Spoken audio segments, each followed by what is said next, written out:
Travel at low cost with points and miles. Credit card rewards bring the smiles. Many adventures, tales to be told. Make and save money, the world will unfold.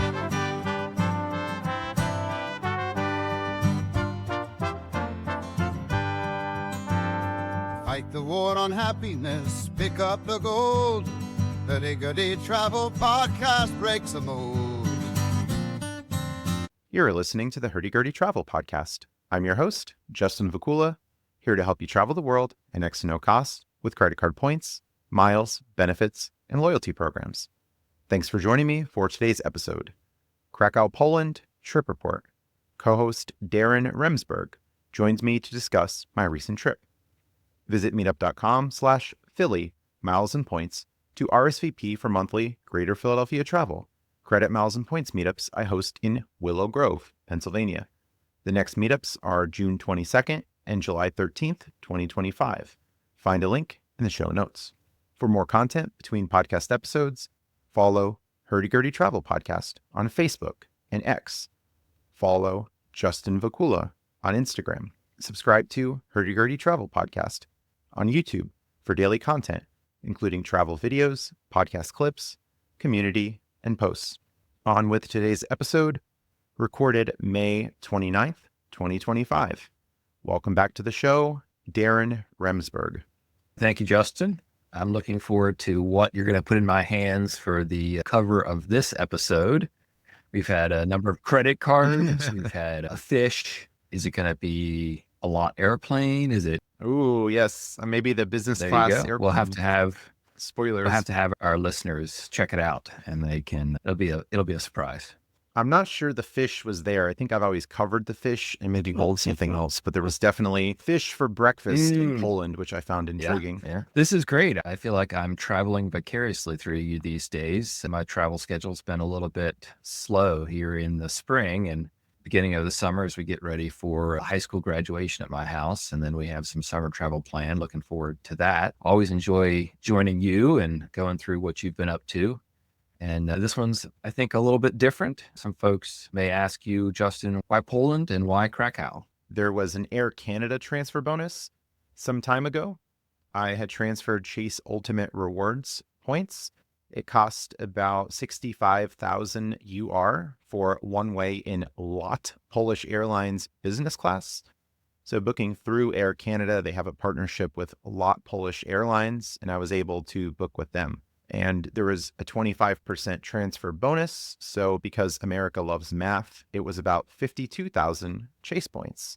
There was also a connecting flight from Newark to Toronto, and then a connecting flight on the way back we'll get into a little bit later. So 52K points one way. This would have cashed out for about $520 at 1 cent per point, or $650 with 1.25 cents. Pay yourself back with the Chase Sapphire Reserve credit card. So quite a good deal there for a business class flight that could easily cost thousands of dollars to get to Poland. And I love the lifestyle that you've been able to create here where you can just say, hey, there's a good deal. I have plenty of points. I think I will go check out Poland. That sounds like a good time.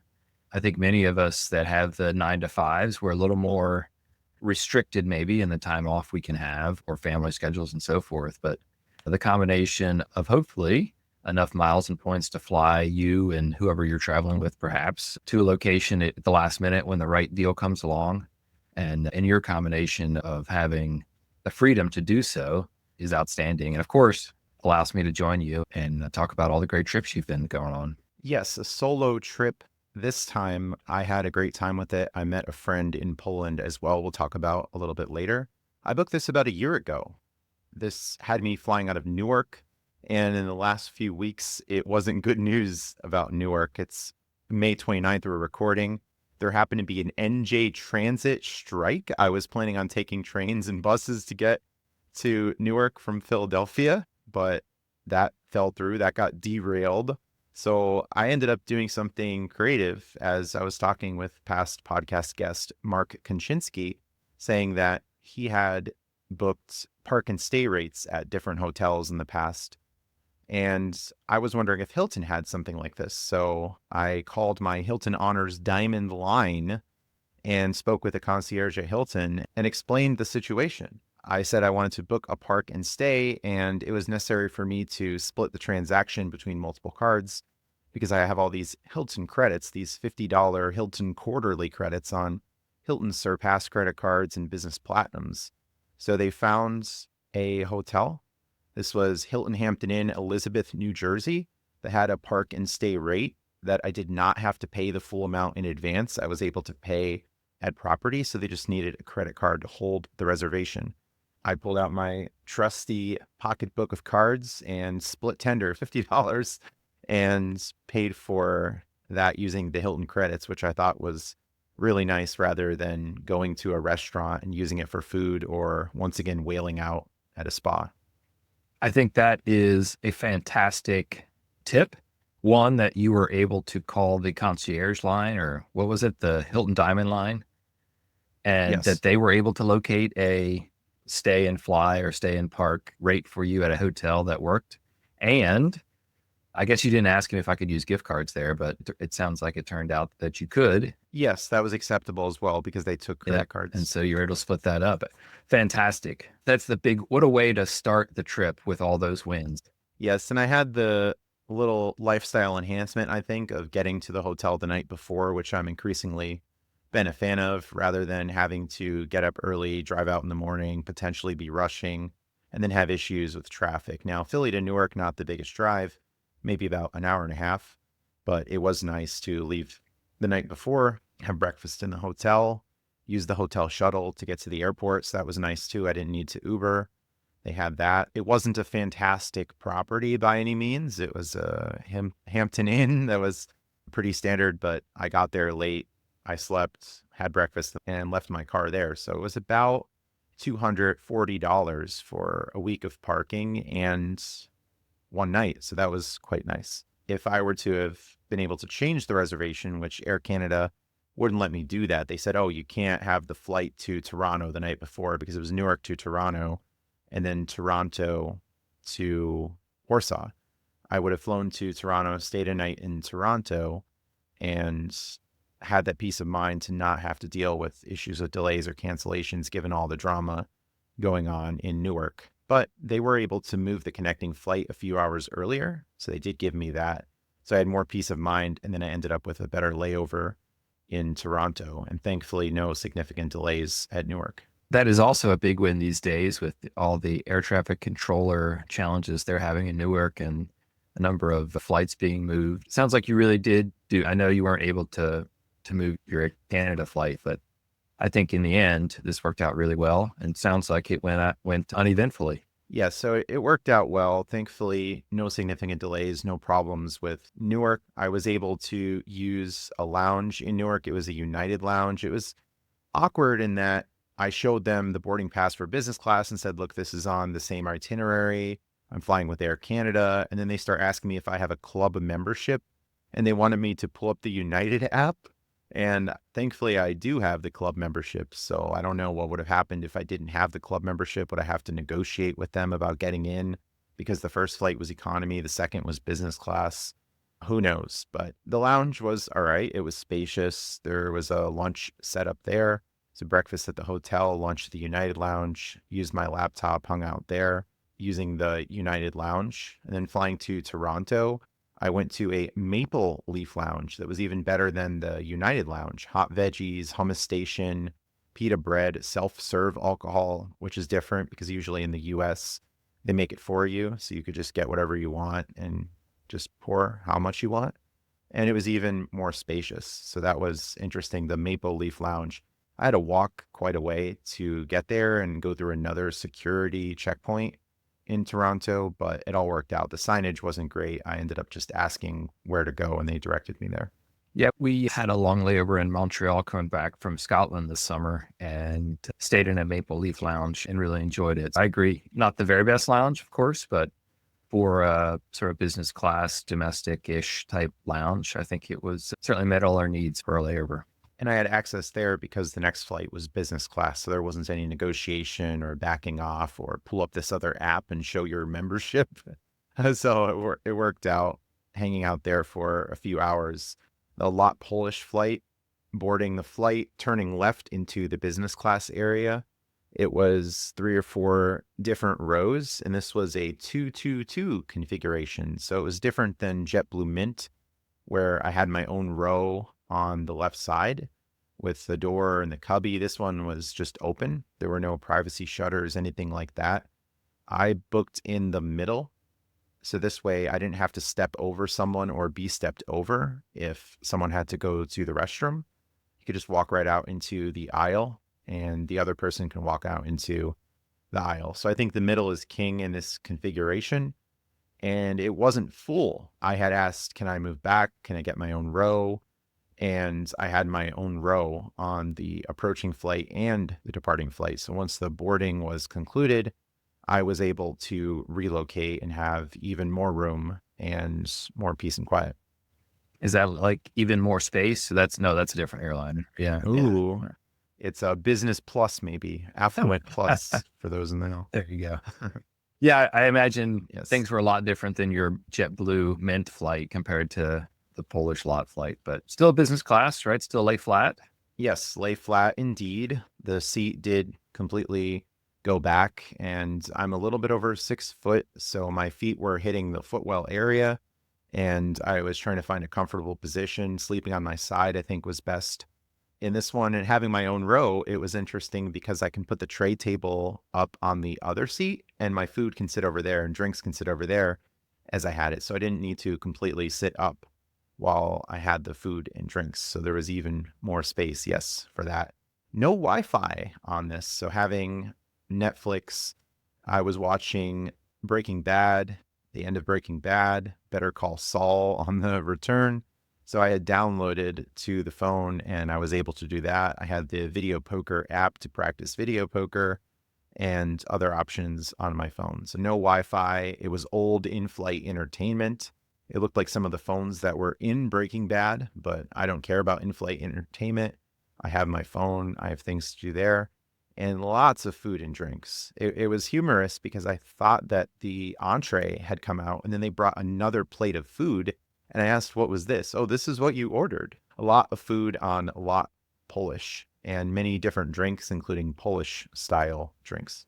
What are Polish style drinks, Justin? That's a tease right there, buddy. Oh, they had a wine and different alcohol list, and a lot of it was from France, but there were some from Poland. So I said I'd like to try the Polish drinks. So they had different alcoholic drinks that were there. As for the sweeter taste of drinks, they also had a lot of Polish snacks throughout, some chocolates, some maybe crackers or different cakes. So it was a different experience for sure, but it worked out well. I wouldn't put it at the same level as JetBlue Mint or Delta One that I had gone on in the past, but it was nice to fly business and it was a great deal. Fantastic. So once you got into Poland, I understand that airplanes were not the only way in which you traveled. Tell us more about that. Yes, I landed in Warsaw and got my bag in the check bag area and followed signs on the floor to the train area. And I was initially confused because there wasn't a ticket counter. There was just a kiosk and there were many signs about where the trains were going. So signs, boards, and more. I used ChatGPT to try to understand more about the signs and the boards, but I couldn't find out which train to go on. It didn't show the Warsaw Central Station on the board or even on the trains. So I was asking people and they said, oh, it's not the final destination, but this is the one you can get on and you could just get off when it approaches Warsaw Central. So a little bit of confusion there, but just being a little bit social with people who spoke English, I got to Warsaw Central Station and there was another train to Krakow or Krakow. I went to a ticket counter. This time there was one. And they told me exactly where to go, when the departing time was, and make sure to go into the correct cars. There were multiple cars that had the same seat number. So that was, I think, a bit of a weakness to have multiple seat 52s. If they could have just gone high in numbers, okay, car 1 is 1 through 60, car 2 is 61 through 120. So there was some confusion there about where to go.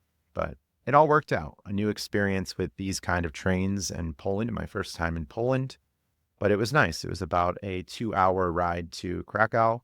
The ticket was about 40 USD. The seat was simple, no problem. And Krakow was the final destination this time, so it was even easier. Fantastic. How was it to communicate with folks in Poland? Did a lot of folks speak English, or did you do some Duolingo to brush up on your Polish or Russian or whatever they're speaking over there these days?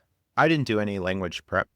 Sometimes I had to state things in different ways. Like I was at the ticket counter and asked, are there different fare classes? Are there different types of seats? Are there price differences between the seats? And eventually I had options where I could have paid maybe $20 more US to have a better seat. But for a short train trip, I'll save the money and just ride in coach, basically. I was okay with that. So just asking some questions. I used GPT, as I said, ChatGPT, to understand some of the signage and trains. And I was even able to take a picture of the train ticket and get more information through ChatGPT about what all the things meant, because there were some abbreviations on the ticket. There was some highlighting, like people love with Clear. Clear loves the highlighting. America loves highlights. Although the last time I used Clear, there wasn't highlighting. And I even said, oh, no highlights this time? So there definitely was a lot of highlighting on the train ticket, which ended up being the car, the seat number, and the departure time. So could look at the board and see, 15:52, and that was the train to go on. So it wasn't 3:52 p.m., it was 15:52. It was a 24-hour timing. So I was able to change my phone settings to the 24-hour timing and make it even easier rather than doing conversions. Yeah, I wouldn't have thought of using ChatGPT to take pictures and translate, but that's an excellent idea. How were you able to access the internet over there, Justin? I had Google Fi. I have the unlimited plan with Google Fi, unlimited premium. So I didn't need to swap out a SIM card, activate an eSIM, anything like that. I have the international coverage with Google Fi. Really nice. So I brought that. I was prepared. I brought my passport, my global entry card. I found out later facial recognition got me through global entry. So maybe the card isn't needed, but I brought it anyway. I brought a raincoat. I should have brought an umbrella, but I ended up buying one locally for about 4 USD as it did end up raining. So a few things to bring with me: a converter to plug into the plugs in Europe. It was this multi-converter I got on Amazon for about $15. Was really good. It has the EU plug and different options on there as well, including US. So I came prepared with that, and I brought some snacks with me as well. Sounds like you were packed and ready to go. Yes, and I had my big luggage. I had the free check bag and my drawstring bag I carry with me. A quick listener question early in the show from past guest Perry Kim, who appeared on the Netflix show Love on the Spectrum. She asked, were there train horns? Yes, I did remember hearing the horns approaching and departing. I don't think there were any horn shows, like many beeping in succession, but it was just like a loud siren, just a 1-2 time thing, and that was about it. But the trains were pretty nice. There were these intercity trains, regional trains. It was similar to Rome with the different types of trains, but there weren't too many on the platform that you could just walk by and see all of them. There were different platforms. You had to go up an elevator, downstairs, where the platforms were located in different spaces. So it got a little bit confusing on the departure because there were 5 platforms and the ticket didn't list the platform. So it was a little bit of a walk to get and see the boards, but we'll get into that a bit later. Yeah. So where did you stay while you were in Krakow, Justin? This was Hyatt Place, Krakow, which got a lot of really positive comments when I posted the pictures. Many said that the Hyatt Place was a better quality than the US Hyatt Places, and I agree. This was only 5,000 Hyatt points per night. So I used 20,000 Hyatt points from Chase Hyatt cards and surely some Ultimate Rewards transfers. My Hyatt Globalist status got me a room upgrade, free wine. This wine was from France, which I found amusing, rather than a Polish drink, and breakfast. And they checked the room number and had a list for breakfast. Breakfast was very large. There were even lunch options, salads, fish. As I mentioned earlier, lots of hummus. There was a made-to-order egg station, multiple dessert stations, yogurts, a waffle maker, and they changed it. So day by day, there were some different options, including different veggies. They had sauteed mushrooms one of the days, so that was nice to see. The room was very big. I thought a great value for 5K points a night. They had a shaving kit, a dental kit, slippers, a robe, lots and lots of space. The laptop desk was huge. Some places you just get like this little corner desk, but here it was much bigger. So I was very happy with the room quality. Lots of plugs. I think it was more updated. You didn't have to do acrobatics to get to some of the plugs and unplug alarm clocks. It was very modern. So it was nice, the Hyatt Place Krakow. That's good to know. So that would be like what, category 1? I'm not sure what category, but maybe some listeners can comment. But at 5K points, probably. And that was the only one. There wasn't a Hyatt Regency or any higher points booking. That was the Hyatt's. And apart from that, I think there were some Marriott, maybe IHG properties, or Warsaw had Hilton. I figured I'd get some qualifying nights in towards my globalist status. So generally when I see a Hyatt that's only 5,000 points a night, it's hard to turn that down, especially when my globalist status is giving various benefits, including room upgrades and breakfast. Yeah, we know, Justin, the answer to everything is more credit cards and more Hyatt nights. So that certainly makes sense. So I have the Hyatt Personal, the Hyatt Business Card, and I could transfer Chase Ultimate rewards from Sapphire Reserve and Ink Cash cards for more Hyatt stays. Excellent. And we are recording at the end of May 2025, and I'm already about 50 nights out of 60 towards Hyatt Globalist status. So it's lots of card spending and some stays, especially Rio and Las Vegas. I stayed there a lot earlier in the year, and I have some upcoming Hyatt stays for Chicago seminars, as we'll talk about that in the outro. So are you going to... Globalist is inevitable. Globalist, yeah, seems nigh. Are you considering 100 nights for the extra benefits, or are you going to stick at 60? Ooh, we'll see. I may be very powerful in a certain portal and continue to spend. We'll see how that goes.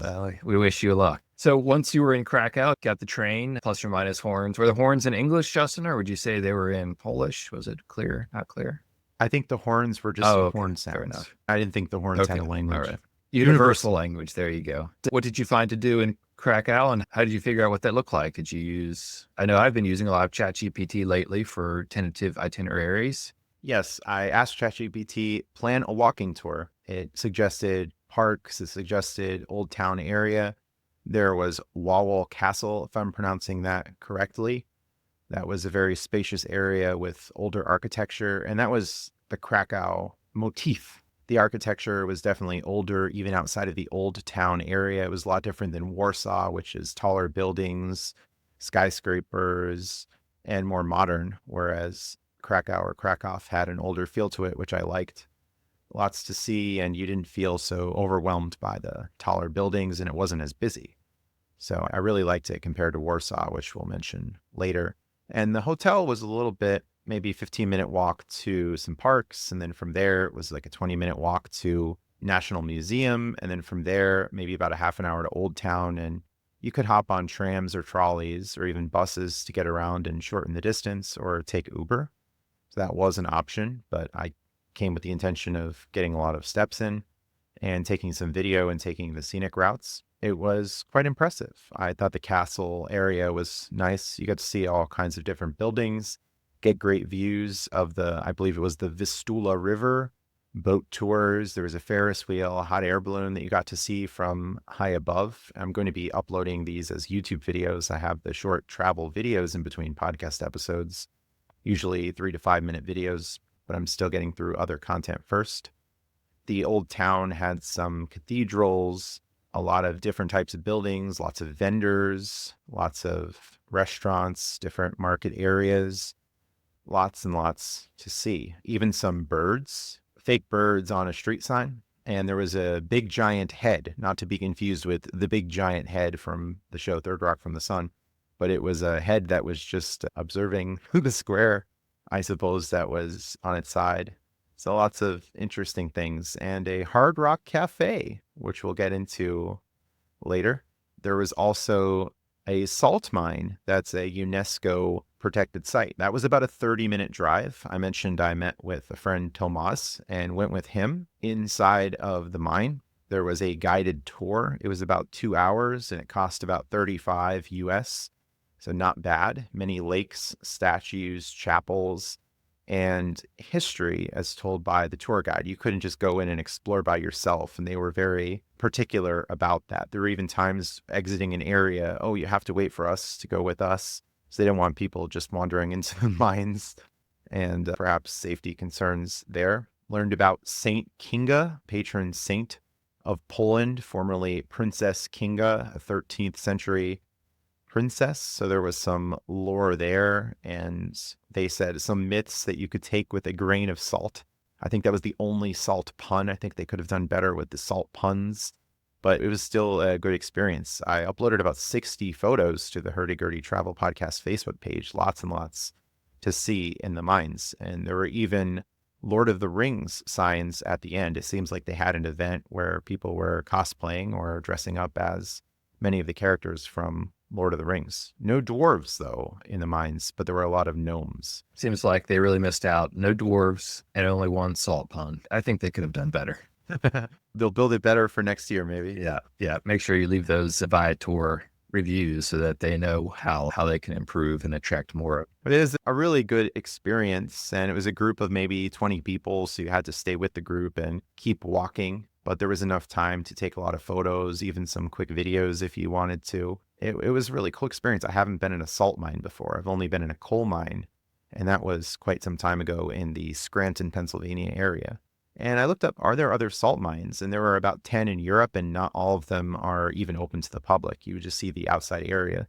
So definitely a cool experience, and I highly recommend that people go if they happen to be in Poland. I know that there's a couple salt mines in the Midwest where companies use those for warehouses. Essentially, they're obviously pretty well climate controlled and very dry. So makes for a great place to store product before you ship it out. Sounds like this was a multifaceted type deal where that maybe initially was a mine and then maybe it lasted for so long that they built, like you said, statues and other decoration within a mine, which I guess I don't think about as part of a mining tour. Yes, they said that the miners were quite religious and that there was a high chance of injury or death, and that they would pray in the morning and they would come out at the end, and then they would pray at the end that they came out. So many religious miners and a lot of religious themes throughout Poland as well, including Pope John Paul II, I believe. There were a lot of signs with him and lots of churches and buildings. So that's a cultural thing there. And today there are weddings underground. People reserve the halls during times that aren't completely open to the public. And they have weddings. They had a big banquet area there, a restaurant in there. So there's a lot going on, not so active like it used to be, but they still keep it open as a touring area and a heritage site. Yeah, that sounds like something that maybe you wouldn't be able to see any place else. So that's, like you said, a great place to stop and see. Even getting out was a little bit complicated. There was a line to get out that they only took so many people at a time, and it was a very rickety elevator. It was shaking back and forth as we went up. So there were a lot of stairs to go down. And someone was maybe joking and saying, oh, it would have been fun if they had a slide to go down. And there was no mine cart to go down either. I was hoping for a mine cart, but it was lots of stairs. I was hoping for some mine cart madness as the old Donkey Kong games were, but this was not Super Nintendo World. So we did not have that. Not in that situation. You didn't see like a pipe that you could jump down or anything that would go into the road. Oh, no Mario pipes either. No archaeological digs. It was just walking downstairs. It sounds like you were able to meet up with another war travel enthusiast in Poland. That's always amazing to me, how we can travel the world and either meet up with folks that live there, or we see people that maybe live close by, but we see them in far-flung places. Unfortunately, Tomas is not an award travel enthusiast because the structure doesn't exist as far as I know and as far as he knows in Poland. We looked it up and the interchange fees aren't so much, so you don't get as much back in cash or points or really anything from the Polish credit cards. Is very marginal. And as far as I know, there's not much going on with creative spending, let's say. Unfortunately, it's a lot of zlotys or PLN, and they're just paying for travel there. Sounds like a true war and happiness situation. Yes, war and happiness in Poland, unfortunately. But a nice place to live, it seemed. And it was nice to be there for a few days in Krakow. And I mentioned the museums. There was a lot of Japanese culture as well. This was the exhibit in the National Museum. You got to see many kimonos, lots of animal art, scrolls, calligraphy, and multiple exhibits too in multiple museums between Japan and Poland. So it was cool to see that, something different, something I didn't expect, but some nice displays. And there was another I think it was East and East, or East Meets East was one of the exhibits. Talk of South Korea as well. So there was an influx from other countries into Poland with the Polish military, and ambassador from Japan, Polish politicians that had an affinity towards Japan. So that was interesting. I didn't expect that either. And I also didn't expect a Hard Rock Cafe, but there was one in the old town. So I was so excited because I'm always looking for outs to not spend money on food when I'm traveling. And I was able to use my Hard Rock Unity points that I earned from the Hard Rock MasterCard issued by Bread Financial / Community Bank. 2x grocery, but it's also payable in interesting ways to get more cash back when making those payments. So it ends up being somewhere around a 3.5 to 4% card. So since I purchase a lot of gift cards and do a lot of creative grocery spending, I want more credit cards. The answer to everything is more credit cards. So I ended up in a spot of getting the Hard Rock MasterCard. So a lot of my earnings ended up going towards food in Poland, as this was a great option for dinner. I even took Tomas to dinner. We both got veggie fajitas, and it came to what would otherwise be $30 US. There were some America Loves Math moments because they had to come out with a tablet and convert the Polish to the points, and they couldn't just type it in. They had to like configure what it was. So that was interesting. But what would have cost $30 in the States got me 2 veggie fajita entrees, which probably would have been about $40 in the States. So for whatever reason, the conversion rates or the PLN prices were more favorable than buying that in the States. So that was really cool to use Hard Rock comps internationally. And I've run into a lot of Hard Rock cafes on my recent travels, especially in Barcelona and Rome and other places. So there weren't Polish options on the menu, but there were a lot of guitars that were themed. There was a dragon guitar, as the dragon was near that Wawel Castle area and a symbol of Krakow or Krakow. Many rock memorabilia items from concerts in Poland. I was trying to think of a Polish band, Justin, but I'm not coming up with anything here. The metal band Behemoth, but they were not on display at the Hard Rock Cafe. So it sounds like a pretty good trip. How did you then get home? First to mention, I felt very safe in Poland. Some might ask, as a solo traveler, how are you getting around? Is that okay? But I didn't feel in danger. I didn't find myself in shady areas. I think it was very easy to walk around. And again, the buses or trams were an option. I think the people were mostly social, happy to chat. I asked questions in the hotel. I asked questions in the trains, and people were very helpful. So it was a good experience there. Getting back, it was an early flight, and it was the only option for an early flight. So instead of taking the train super early and going to Warsaw and then going to the airport, I stayed in Warsaw the night before. I had one night in Warsaw, and then the next morning I went to the airport and had to leave early. So instead of waking up at, say, 3 a.m. or just pulling an all-nighter, I woke up around 5 a.m, had the hotel breakfast, and then headed to the airport from there. So I think this is a good tip for people to not be rushing and to break it up a little bit, to have that night before. And I did that on the approach too, although for some other reasons. Warsaw, there was another Hard Rock Cafe, so I was excited about that. That was about a 10-minute walk from the hotel. I got to see some sights there. I stayed at Hilton Hampton Inn. This was a smaller room compared to Hyatt, but it was okay. I was just solo, and I wasn't there too long. There was a welcome amenity free drink, as they thanked me for my Hilton Diamond status.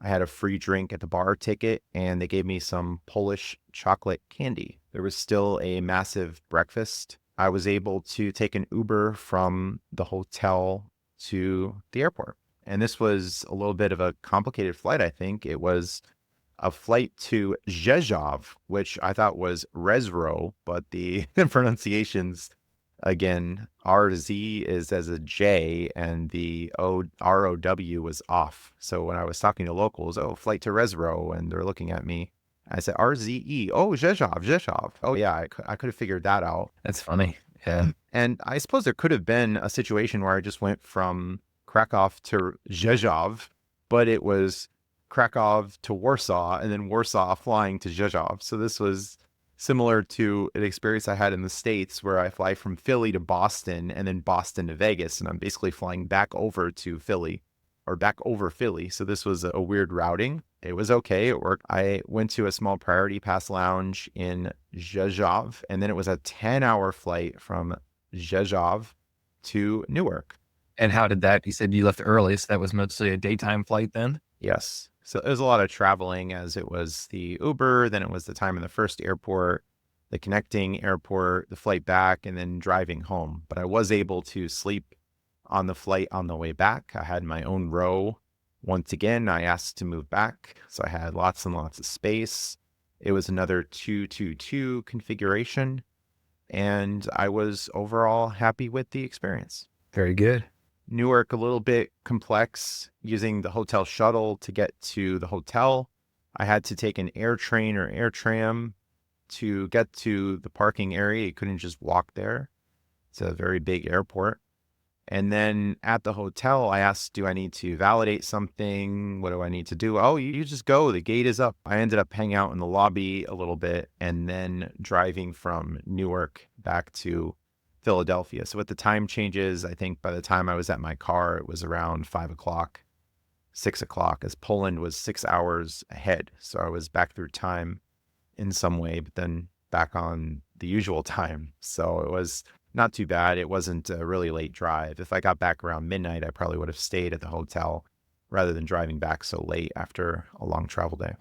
Yeah, another opportunity for points and miles to make vacation a little easier, right? Whether it's going there or getting back, able to take your time and enjoy it instead of feeling like you have to rush around and get back at a certain time. Yes, and I also had opportunity for online gambling while in New Jersey. So that's nice to be able to use the Jersey sites. So before the trip, I was able to play some online blackjack in Pennsylvania and then go across state lines and then play in New Jersey. And then on the way back, there was another opportunity to play in New Jersey. So it was more liquidation of gift cards and prepaid cards, some bonuses, and some opportunities. So that was a nice thing about traveling out of New Jersey. But in the future, I'll try to fly out of Philadelphia. I suppose I could have booked this a little bit differently by flying from Philly to Toronto and then just going from Toronto to Warsaw with the LOT Polish Air. Yeah, positioning flights, and it probably all depends on what you can find and what the prices are.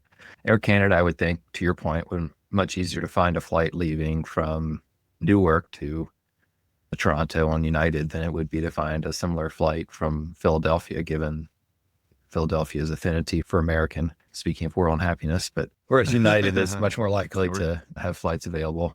We're trying to get back in with Americans. I'm not trying to get back in with American. They've told me, they've pretty firmly told me no. So I'm pivoting. You can always use other currencies to fly American when needed. Alaska has been a great option. And with a recent ability to transfer Amex to Hawaiian and then to Alaskan, it certainly makes that a lot easier. Come on, American. You sent me all these invitations in the mail to apply for all these credit cards.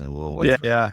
I'm a great customer. Not in that situation. Come on, a lifetime achievement award, I think sir. there were some business decisions made about who they wanted as lifetime customers and who they did not. You didn't buy enough from Sky I Mall? guess not. Some Maybe that was the overpriced problem. electronics? Maybe that's the problem. Yeah, so a good trip overall. I thought the salt mine was one of the more interesting things. The old town was quite nice. It was different to be outside of the city of Warsaw, although Warsaw had its sites too with the buildings, some of the parks, and the train system was interesting. The Warsaw Central Station, of course, and I'd recommend this to others. I think it's a great opportunity to see a different destination, experience the salt mines. So a pretty good trip overall. All the flights worked out, no significant delays, no problems.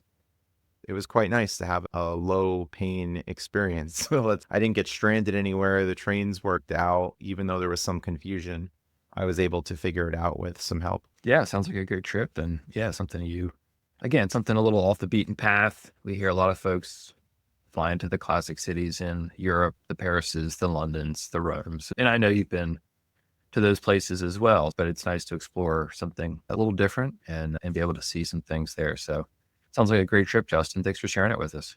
Yes, maybe next time 2 nights in Warsaw, because once I left Krakow, took the train, I was really tired. I checked in at the hotel, went to dinner, and by the time I was back, it was about 6 p.m. So there wasn't as much time to walk around and explore. So maybe 2 nights in Warsaw for the future. If I were to book it again, do it again, or perhaps I'd change that, avoid Newark and get to Toronto the night before. But thankfully, it all worked out. I still have a little bit of discomfort after my past trip to South Korea ended up being canceled because a connecting flight got canceled. So I think this night before plan is the way to go forward. I've been doing it with cruises, but not with flights all the time. So did you book the Newark to Toronto leg on the same ticket as same PNR as the Same ticket? Yep. Yeah.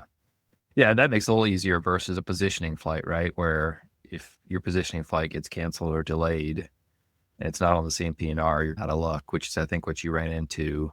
Is that what happened with your positioning flight to South Korea? Yes, there was a flight from Philly to Detroit and then Detroit to South Korea, but the Philly to Detroit flight got canceled. So I couldn't get to Detroit in time, and then I had to cancel the rest of that. And the replacement options were pretty bad. It was, oh, we can fly you out to Seattle, or you can come back tomorrow at 6 a.m. And, oh, by the way, we can't guarantee you business class.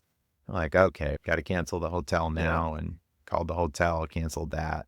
So if I were to have flown to Detroit the night before and only had booked the Detroit to South Korea with Delta when they had the Delta One deal, then I would have been able to go. But since the connecting flight crapped out and there were no replacements, then I was out of luck with that. Yeah, I know a few folks that will book multiple connecting flights or multiple positioning flights at different times and different airlines for a variety of reasons. In some instances, it's to ensure they get there. In some instances, it's to, I really want this flight or this time of flight. This flight's cheaper, and maybe if I can get a same day upgrade or something like that, or same day change. Classically with Southwest, right? We could do that before changes were made. But yeah, I think having some options there, and like you say, booking yourself the room, the wiggle room, so that you don't miss your big flight. That's the key thing. Yes, and it's an advantage of not having the traditional job that I can spare that extra night or two and just make it a better experience rather than rushing. Absolutely. And hopefully listeners will be able to hashtag quit their job in 2026, or maybe move toward more of a virtual option rather than having to be in an office. It's sad to hear people, oh, I couldn't go on this trip because I had work. Oh, I had other commitments. Oh, I couldn't get the days off. So it's a nice luxury to be more independent, do the podcasting, YouTube, the gambling, and much more. Yeah, you're lighting a path, Justin, for all of us. All right. Wrapping up, any travel plans for you coming up? We have a couple small things happening. We'll be at local beach here in Delaware in a couple of weeks. It's an annual trip that we take with my daughters, my wife and daughters, and then friends of ours that have daughters the same age. So we go down there for a long weekend. And I think I probably use some combination of discounted Airbnb cards and whatnot to book that house. I'd have to go back and look, but always trying to find the angle of the deal. Situation. And maybe you acquired those Airbnb from the 10x Zillions deal from Giant this week, or a different Zillions promotion? Yeah, I think it was a different Zillions promotion that I used. Yep, spot on there. Unfortunately, we can't get the 5,000 point Hyatts everywhere, huh? Yeah, there are a couple Hyatts down there, but for the number of people that are there and the suite rooms that they have at those Hyatts are a little challenging. I'd have to do some pay up for a higher room and then try to get an upgrade and that sort of game. And with 8 people going, it's not the gamble I want to take for a long week. In some instances, yes, but in this instance, it's just easier to book the Airbnb type and move on. I know you have a plethora of Wyndham points, and folks can use those to book Vacasa locations. So I need to visit with you about that maybe down the road, and we can do something like that. Yes, would be happy to help with that, as I'm still in Barclays' favor. That is a good thing, and not so much for me. So we just need those ESPN bet gift cards to pop up at more Wawa and Speedway locations, and we'll be earning even more Wyndham That's points. Right. But unfortunately, I've only seen the ESPN bet gift cards at certain Acme grocery stores. So earning the grocery rewards with the grocery bonusing cards, but we still would like some more options for the Wyndham Business Credit Card.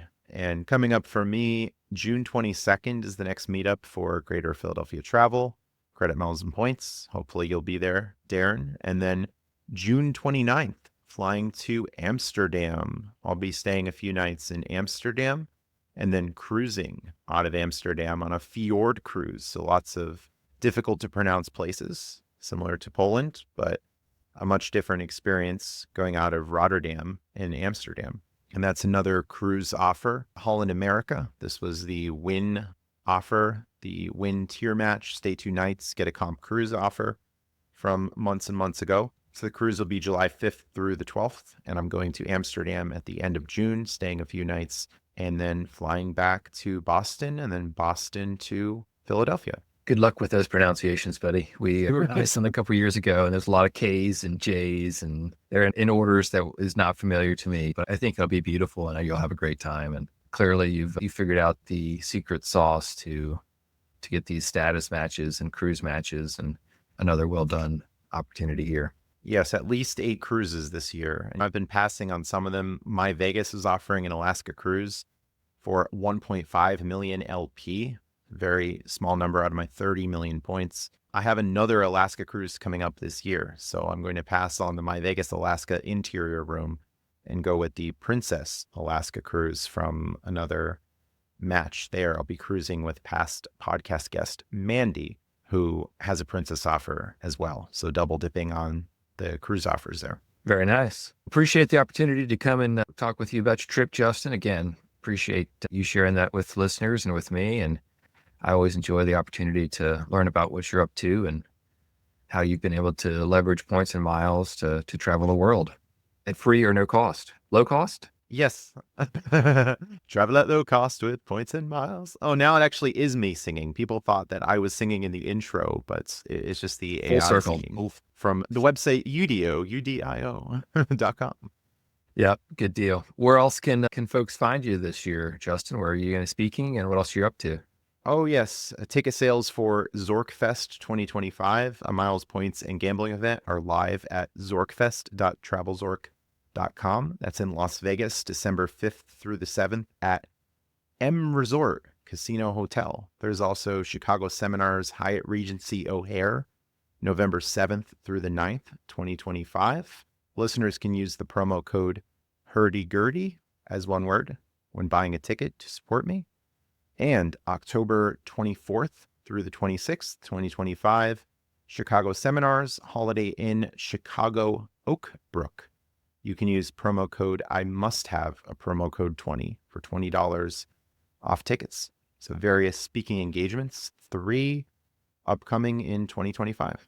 I'm doing my best to make it to Zorkfest. I think I just listened to the beginning of your episode with Michael Traeger, and it sounds like a fantastic event. Something that I'm, as you well know, getting more involved with in the gambling space and finding ways to apply some of the things that we've learned in points and miles to that space. And we'd love to get some more insight into that. So see if I can swing that on the family calendar. And of course, yeah, Chicago Seminars is always the classic event. Trying to get to at least one of those this year. Good. 2 chances at Chicago and 1 at Vegas. So hopefully something will work out. Absolutely. And for more content between podcast episodes, follow Hurdy Gurdy Travel Podcast on Facebook and X. Follow Justin Vacula on Instagram. Subscribe to Hurdy Gurdy Travel Podcast on YouTube for daily content, including travel videos, podcast clips, community, and posts. Listeners can also support me on subscribestar.com or become a channel member on YouTube, starting at the $5 a month tip jar level. Receive special perks at higher subscriber levels, including private one-on-one conversations and asking podcast guests like Darren your questions. Find more at hurdygurdytravel.com. I also have an affiliate relationship with Card Pointers.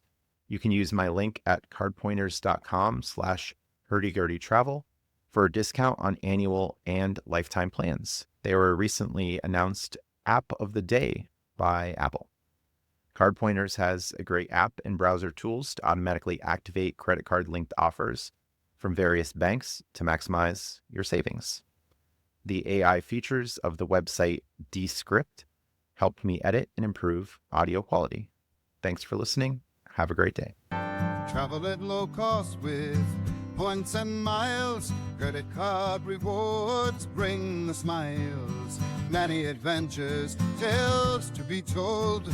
Make and save money, the world will unfold.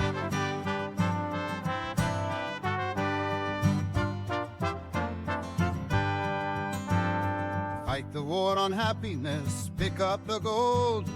Hurdy Gurdy Travel Podcast breaks the mold.